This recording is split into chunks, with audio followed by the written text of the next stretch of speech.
हमारे देश में कई समय से ही एनफोर्समेंट डायरेक्टरेट यानी कि ईडी हेडलाइंस में बनी हुई है, लेकिन इस बार जो उन्होंने कंट्रोवर्सी क्रिएट की है वो किसी हाई प्रोफाइल रेड की वजह से नहीं, बल्कि अपने इन्वेस्टिगेशन के तरीके और आए दिन वर्किंग कंडक्ट की वजह से टारगेट हो रही है। ईडी जिस पे यूनियन गवर्नमेंट द्वारा मिसयूज करने का इल्जाम लगता है, आज मुसीबतों के घेरे में दिखी है। जब एक तरफ सुप्रीम कोर्ट में उनके पावर्स को कम करने पर हियरिंग शुरू हुई है जस्टिस सूर्यकांत की बेंच के सामने, और वहीं दूसरी तरफ उनके द्वारा इन्वेस्टिगेशन पर सवाल उठाए, वो भी पार्लियामेंट सेशन में। पीएमएलए केसेस पर यूनियन गवर्नमेंट का लेटेस्ट डेटा ने एक बार फिर से बड़ा सवाल खड़ा कर दिया है कि क्या ईडी का काम सिर्फ हेडलाइंस बनाने तक लिमिटेड है या सच में कन्विक्शंस हासिल करना भी इरादा है। तो चलिए दोनों केसेस की डिटेल में बात करते हैं और पहले शुरू करते हैं मामले सुप्रीम कोर्ट से, जहां senior advocates Kapil Sibal and Abhishek Manu Singhvi दिखे हैं पिटिशनर्स की तरफ से और उनके अपोजिट खड़े थे ईडी की तरफ से एएसजी एसवी राजू। तो सुप्रीम कोर्ट में जस्टिस सूर्यकांत, उज्जवल भूयान और एनके सिंह की बेंच ने आज विजय मदन लाल चौधरी जजमेंट के खिलाफ फाइल की गई रिव्यू पिटिशन पर हियरिंग स्टार्ट की। 2022 के इस जजमेंट ने prevention of money laundering act PMLA 2002 के अंदर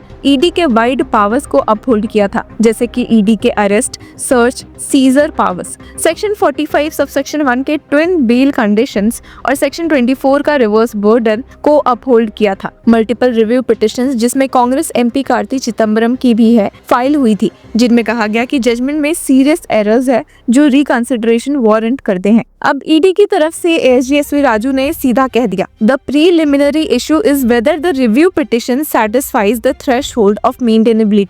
दे can't ask this court to sit an appeal. उन्होंने सीधा कहा कि पिटिशनर्स 2022 के सेटल्ड फाइंडिंग्स को रीओपन करना चाहते हैं, जो कि नहीं पॉसिबल है। हालांकि सीनियर एडवोकेट कपिल सिब्बल ने आर्ग्यू किया कि रिव्यू के मामले में जो नोटिस इशू हुआ था, that was not limited to 2 issues. There is a full notice, it's not limited to only 2 issues but at least 2 issues. जब उन्होंने कहा कि इस मामले से जुड़ी सारी केसेस एक साथ टैग होनी चाहिए, तो उस पर जस्टिस सूर्यकांत ने कहा कि for that you need to mention before the CJI, जिससे सीनियर एडवोकेट कपिल सिब्बल ने अग्री कर लिया। अब इसके साथ जस्टिस सूर्यकांत ने ऑब्जर्व भी किया और ऑर्डर भी पास किया कि all of us are aware that review has a certain limitation. We will suggest you first address the preliminary issues, we are just keeping everything open. यानी कि क्या ईडी को एक्सेसिव पावर्स मिली है या नहीं, इसका मैटर 6 अगस्त 2025 के लिए अब लिस्ट कर दिया गया है। पर इसके अलावा अगर हम ईडी द्वारा उठाए गए एक नई कंट्रोवर्सी की बात करें इन दी पार्लियामेंट, तो अभी पार्लियामेंट में मॉनसून सेशन चल रहा है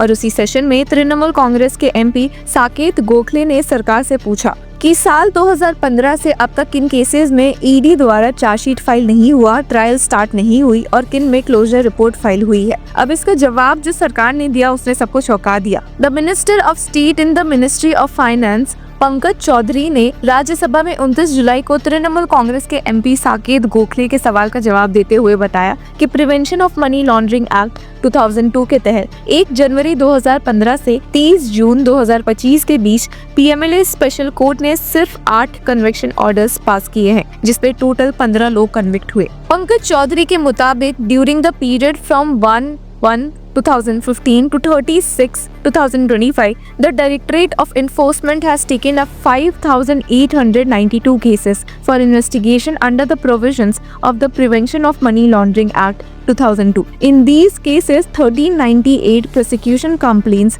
including 353 supplementary PCs, have been filed before the respective special courts under PMLA 2002, out of which so far the special courts have framed charges in 300 prosecution complaints, including 66 supplementary PCs. As on 30/6/2025, the PMLA special courts have convicted 15 persons in 8 conviction orders in these cases. यानी कि data clear करता है कि 5,892 में से सिर्फ 1,398 cases में prosecution complaints file हुई, यानी barely 24% केसेस इन्वेस्टिगेशन के बाद ट्रायल कोर्ट तक पहुंची। चार्जेस फ्रेम हुए सिर्फ 300 कंप्लेंट्स पे, barely 5%, और कन्विक्शंस सिर्फ 15, और क्लोजर रिपोर्ट 49 केसेस में ईडी ने खुद एडमिट किया कि केस का फ्यूचर नहीं है। अब ये नंबर्स ईडी की क्रेडिबिलिटी पर सीधा अटैक लगाते हैं, जबकि एजेंसी पॉलिटिकल अपोनेंट्स के अगेंस्ट अग्रेसिव एक्शन लेने के लिए पहचानी जाती है। पिछले दिसंबर में यूनियन गवर्नमेंट ने खुद एडमिट किया था कि 1 जनवरी 2019 से 21 अक्टूबर 2024 तक 654 ट्रायल्स कंप्लीट हुए, जिसमें से सिर्फ 42 कन्विक्शंस हुई। कन्विक्शन रेट सिर्फ 6.42%। ये स्टेटिस्टिक्स पीएमएलए के मिसयूज के एलिगेशंस को और स्ट्रॉन्ग करता है, खासकर जब अपोजिशन बार बार कहती है। सुप्रीम कोर्ट भी बार बार ईडी की पुअर कन्विक्शन रेट पर सवाल उठाती रहती है। लास्ट ईयर जब कोर्ट सुनील कुमार अग्रवाल छत्तीसगढ़ बिजनेसमैन के बेल पिटीशन पर सुनवाई कर रही थी,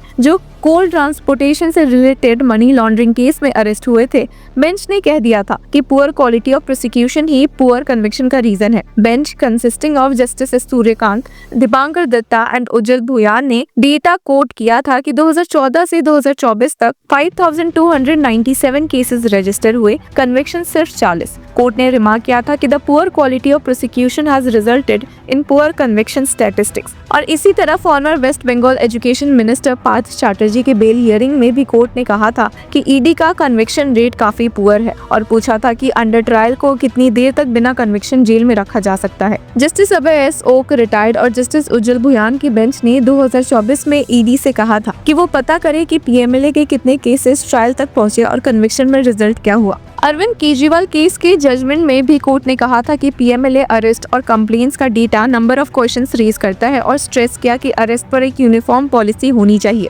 जस्टिस उज्जवल भुयान ने इस साल एक बुक रिलीज इवेंट में भी बोला था कि कोर्ट्स का अप्रोच क्लियर है, bail is the rule and jail is the exception. उन्होंने ये भी एम्फसाइज किया कि अबिस्मल कन्विक्शन रेट के चलते किसी इंडिविजुअल को इनडेफिनिट पीरियड तक प्रिजन में रखा नहीं जा सकता। अब ये सब डेवलपमेंट इस कंट्रोवर्सी को और गहरा बना रहे हैं। ईडी पर आरोप है कि वो पीएमएलए का मिसयूज कर रही है पॉलिटिकल वेंडेटा के लिए। अपोजिशन का अक्यूजेशन है कि एजेंसी सिलेक्टिव है, अपोनेंट्स को टारगेट करती है, लेकिन जब बात कन्विक्शन की आती है, ईडी के केसेस कोलैप्स हो जाते हैं या स्लो हो जाते हैं। अब जब सरकार डेटा खुद ये बताता है कि 10 साल में सिर्फ 15 कन्विक्शंस हुई, तो सवाल उठता है, क्या ईडी का अल्टीमेट ऑब्जेक्टिव पॉलिटिकल ऑप्टिक्स है या एक्चुअल मनी लॉन्ड्रिंग को कर्व करना? तो व्यूअर्स, आपको क्या लगता है, क्या सच में ईडी के पास एक्सेसिव पावर्स आ गई है जिसका वे मिसयूज कर रहे हैं? हमें कमेंट सेक्शन में जरूर बताएं और तब तक के लिए कीप फॉलोइंग लॉ चक्रा।